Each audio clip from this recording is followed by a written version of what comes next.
Hello students and parents, my name is Ms. Solis and I'm so happy to be your child science teacher this year. This video is just to help you understand a little bit about how our class works so that you can help your child succeed in their first ever science class. I'll start by answering in order of some of the most frequently asked questions that I receive. Number 1, is there any homework in this class?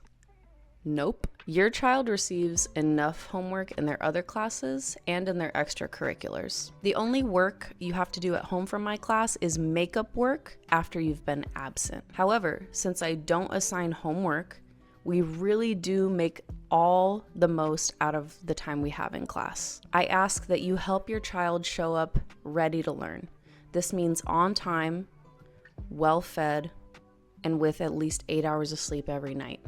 To help your child get enough sleep to be ready for school, we have to have that concrete bedtime. We might also have to remove any devices from their room that maybe they're accessing well into the evening. LeBron James credits a lot of his success to getting high quality sleep. I have so many students who come in every year super sleep deprived because they are low-key addicted to their devices and they're getting away with just being on them well into the evening. Helping your student address this issue now is not only going to help them succeed in my class, but it will help them succeed for the rest of their lives. Number 2, my student was absent. What did they miss?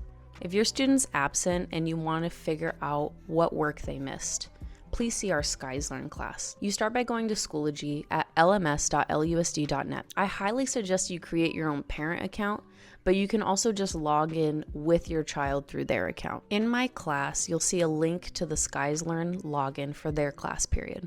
I have 90 classes with your student over the course of the school year, and all 90 of them will be here. I have the dates listed of when those classes took place, so you can match them up with the date of your child's absence. Your student has 1 week upon returning from their absence to complete the makeup work that they missed. If your child was in class that day, but they simply chose to not complete the assignment, then unfortunately they do not get to make it up that work. I really value my class time, and I really want to teach your student to value class time as well.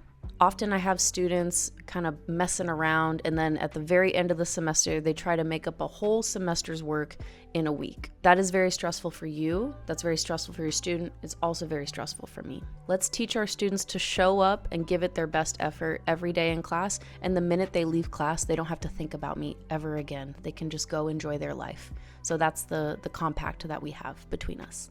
Question number 3. My student's grade is low, and I'm upset about it. Can they please submit some late work or extra credit to make up their grade? I do not allow late work.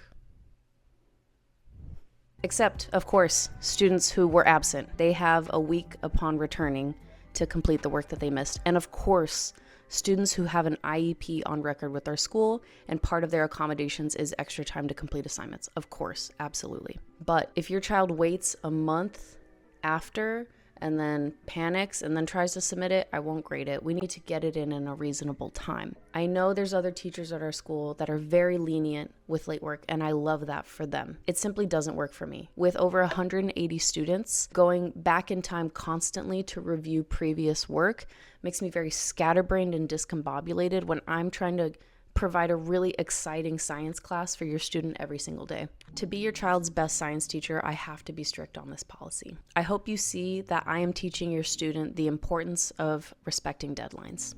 But also, if you're worried about one low assignment, I assure you, one assignment does not affect the total outcome of your student's grade. I grade so many things over the semester that it really takes quite a few low assignments for their grade to take a dip.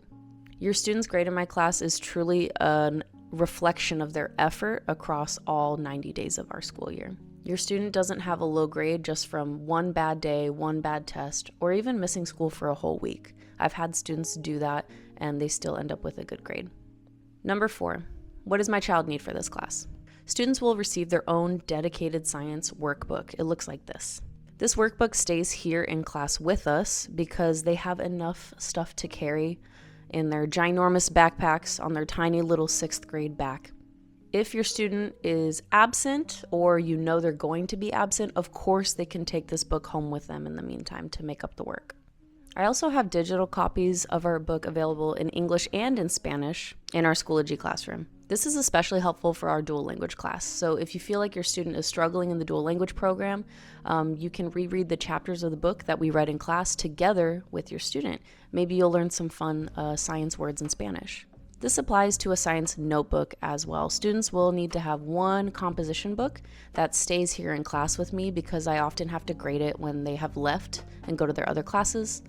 If you cannot afford a notebook, totally fine. I have extras here in class. They are just boring plain ones though, and I know your student will want a really fun, cool, pretty one.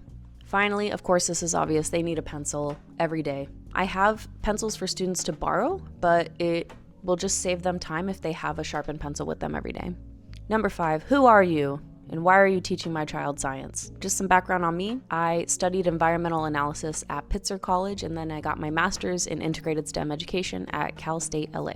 I also work part-time for Outward Bound Adventures, creating wilderness-based science curriculum and teaching wilderness first aid classes. Finally, I was a fellow with the Nurture Nature Center's Building Insights Through Observation study with the National Science Foundation. I'm not telling you to flex. I'm telling you because I love all of these things that I do. I'm open to new trainings and new opportunities. So if you see something cool, please send it my way. Maybe you could connect us to more real-world connections and opportunities to enrich our science classroom with real-world applications. What is my student going to learn in this here science class? You can see everything we do in this class through that same Skies Learn link. It is literally my exact same slides that I show the students posted online for our absent friends to keep up. It is scientifically proven that just talking to your student about what they learned in school that day helps them reinforce their learning. I'll break down the units that we go through in 6th grade science. Maybe your career has a connection to these units. Maybe you could come into your student's class and share about your career with us. Unit 1, what is science and engineering?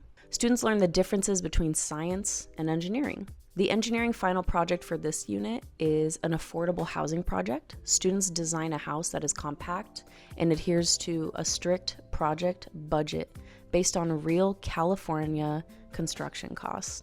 Parents and guardians, you should really ask your child to show you their final project for this one. It is really eye-opening. Unit 2, cells and organisms. Students learn about the basic components of life using microscopes. We reinforce their learning through watching episodes of Cells at Work with me in class, which is a very science-y anime, telling the story of a red blood cell and a white blood cell as they fight off pathogens in the body. It's a really good study of human body systems. Their final for this unit is a chicken wing dissection. Students will see the inner workings of the skeletal and muscular system as we perform Tommy John surgery on Shohei Ohtani, but really it is just chicken wings from the grocery store.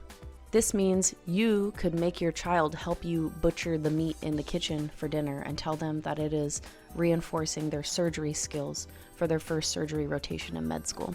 Unit 3, how energy moves around the world. Students learn how energy moves around the world, and one of their 2 final projects for this one is a model of the water cycle. They can use Minecraft, they can use animation or any other design tool of their choice. Unit 4, weather and climate. In this unit, students learn about how thermal energy moves our oceans and climates, and how that creates the unique special climates of different places. This contains what students call the MAP project. This incorporates artwork into reimagining data from the National Oceanic and Atmospheric Administration data, so that students can ask questions about and learn how to interpret complex map data.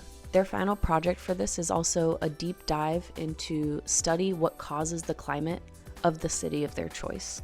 Unit 5, genetics and survival. In this unit, students learn the basic concepts of genetics and how inheriting certain traits leads to some individuals out-surviving others. We have 2 big projects in this unit. One is the Cursed Genetics Test Question Project, where students will craft a test question that will test their peers of their knowledge of genetics using 2 parents to see what their child would look like.